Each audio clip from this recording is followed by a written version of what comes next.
ఈరోజు వాగ్దానంగా పరిశుద్ధ గ్రంథాలు తెరిచి నహూము గ్రంథము 1వ అధ్యాయము 7వ వచనాన్ని మనం చూస్తే, యెహోవా ఉత్తముడు, శ్రమదినమందు ఆయన ఆశ్రయదుర్గము, తన యందు నమ్మికయుంచు వారిని ఆయన ఎరుగును. దేవుని నామానికి స్తోత్రం కలుగునుగాక.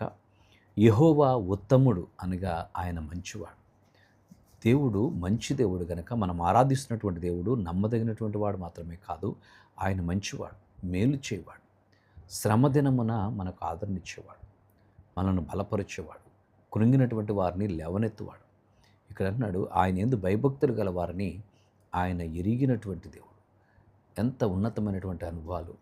దేవాది దేవుడు ఉన్నతమైనటువంటి కృపను మన ఎడల కనుపరుస్తూ ఉన్నాడు. ఆయన నిన్ను ఎరిగినటువంటి వాడు, తన భక్తులను ఆయన ఎరిగినటువంటి వాడు. తన యందు భయభక్తులు గల వారిని ఆయన ఎరుగును, శ్రమ దినమున ఆయన బలపరిచేవాడుగా ఉన్నాడు. నహూము అనేటువంటి మాటకు ఆదరణ. దేవుడు మనకు ఆదరణ ఇచ్చేటువంటి వాడుగా, శ్రమలో ఆదరణ ఆశ్రయముగా ఉన్నాడు. శ్రమల్లో ఆశ్రయదుర్గముగా ఉన్నటువంటి దేవుడు, ఒక కోటగా, కొండగా, ఆశ్రయముగా ఉన్నటువంటి దేవుడు. ఎంత ఉన్నతమైనటువంటి దేవుడు మనం కలిగి ఉన్నాము. అట్టి దేవుణ్ణి మనం కలిగి ఉన్నందుకు ప్రభుని మనం ఆరాధించాలి. శ్రమలో మనల్ని బంధువులు విడిచిపెట్టేయచ్చు, స్నేహితులు విడిచిపెట్టేయచ్చు, మన చుట్టూ ఉన్నటువంటి వారు విడిచిపెట్టేయచ్చు. నిస్సహాయ స్థితిలో మనం ఉండొచ్చు ఒక్కొక్కసారి. అలాంటి నిస్సహాయ స్థితిలో ఉన్నటువంటి మనలను ప్రభు విడిచిపెట్టక ఆయన మనకు ఆశ్రయముగా ఉన్నాడు. ఆయన అంత మంచి దేవుడు, ఆయన విడివినటువంటి వాడు.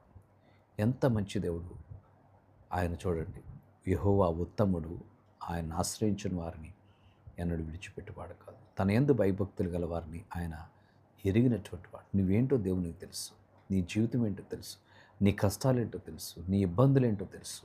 అయితే ప్రభువును మనం అడిగినప్పుడు వాటన్నిటి నుంచి మనకు విడుదలిచ్చి బలపరిచేవాడు.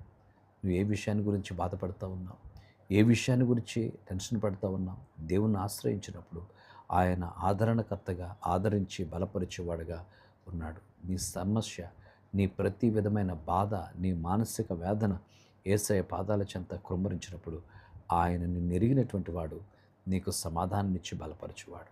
అట్టి కృప పరిశుద్ధాత్ముడు మనకు అనుగ్రహించునుగాక. పరిశుద్ధుడానికి వందనాలు నాయన. మమ్మల్ని ఎరిగినటువంటి దేవుడు, మంచి దేవుడుగా నీవు ఉండి మాకు ఆశ్రయదుర్గంగా ఉన్నాం. అందుని బట్టి నీకు స్తోత్రాలు. ఏమి ఇవ్వగలం నీ ప్రేమ, నీ కృప కొరకు రాజా. కొద్ది మాటలు మా వినికుల్లో దీవించి దినదీవెనలు ఆశీర్వాదాలతో నింపుమని యేసయ్య నామమున అడుగుచున్నాము తండ్రి. ఆమేన్.